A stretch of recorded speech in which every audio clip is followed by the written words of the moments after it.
Also joined by troops from some of our coalition partners, because this is not simply an American mission or even just a NATO mission.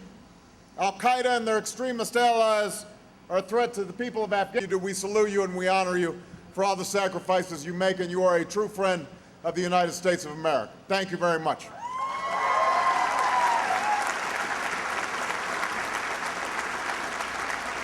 Partner, but our intent is to make sure that the Afghans have the capacity to provide for their own security. That is core to our mission, and we are proud of the work that they are doing and the continuing increased capacity that we're seeing out of Afghan National Security Forces. So thank you very much for the great work you're doing to take responsibility for security here in your own country.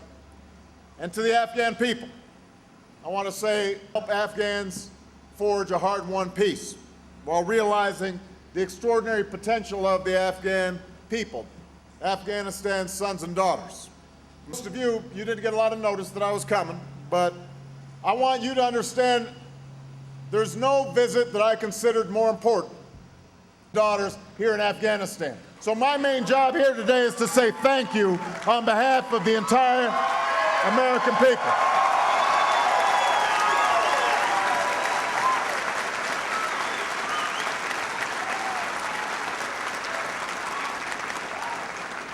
You are part of the fight to keep America safe and to keep America secure in this vital mission. No, it's not easy. You're far away from home. You miss your kids. You miss your spouses, your family, your friends.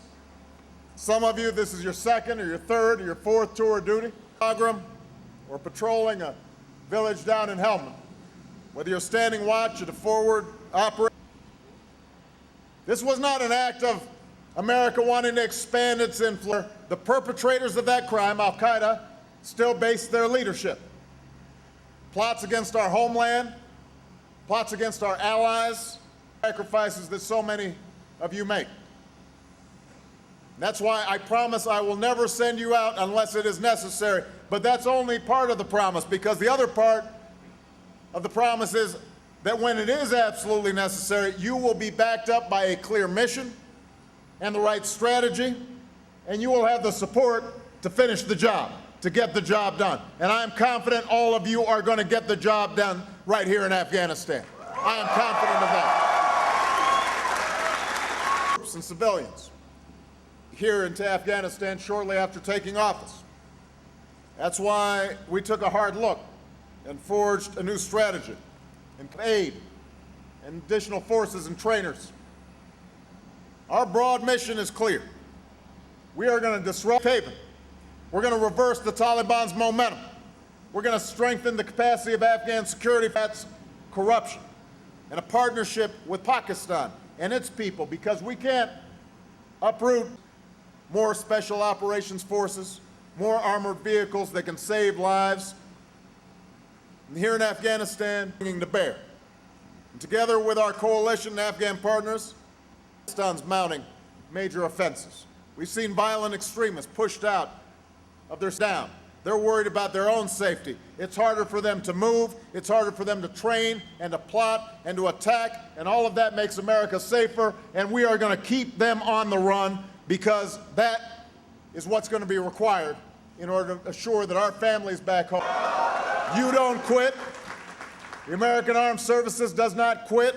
We keep at it. We persevere. And I also want you to know that as you're doing your duty here, we're going to do right by you back home. We're going to help take care of your families. And that's why the First Lady, Michelle Obama, visited with military families and make sure that to improve your pay and your benefits, but also things like child care in the VA budget in 30 years, because we're going to keep our sacred trust with all those who serve. You've been there for us, tour after tour, year after year, at a time when too many American institutions have let us down, when too many institutions have put short-term gain in front of a commitment to duty, and a commitment to what's right. You've met your responsibilities. You've done your duty. Not just when it's easy, but when it's hard. That's why you've inspired your fellow Americans. And that's why you inspire me.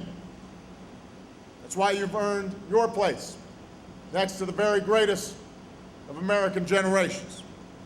And all of you represent the virtues and the values that America so desperately needs right now. Sacrifice and selflessness, honor and decency. That's what I see here today. That's what you represent. I've seen your sense of purpose. He gave his life here in Afghanistan to save his fellow soldiers and whose parents I was proud to present with our nation's highest military decoration, the Medal of Honor.